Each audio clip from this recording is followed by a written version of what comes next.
First, we reject any notion that Duterte is senile. According to the court's own findings, and also based on the findings of 3 independent experts, Duterte, in terms of mind and mental capacity, is able to understand the proceedings. Ang tingin lang po namin maaring ulyanin dahil matanda na, at maski nung presidente siya, may pagkaganon siya, no? May ibang bagay na either kinakalimutan or namamamali siya. Kaya inaasahan namin kung ano man, ayos ang utak niya.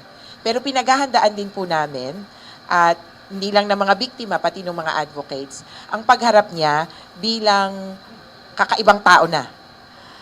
At baka po ang itsura niyan ay mukha po siyang ermitanyo. Ayon sa salaysay na rin ng kanyang mga kaanak. Siya po ay payat, pero glowing, sabi ng kanyang dating asawa.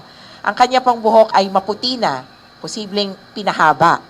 So sabi nga namin, payat na Santa Claus, paano ba ito?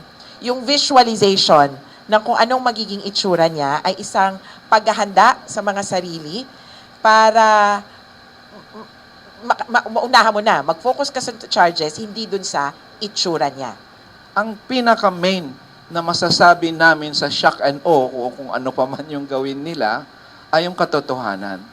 Ang katotohanan at ang karapatan ng lahat na maghanap ng hustisya. Tingin ko yung mensahe na yon, maintindihan nyo nino man, pro-Duterte o hindi pro-Duterte, kasi marami rin silang alam na walang hustisya pero pinatay o ninakawan o ni-rape o kung ano pa man at naghahanap din sila ng hustisya.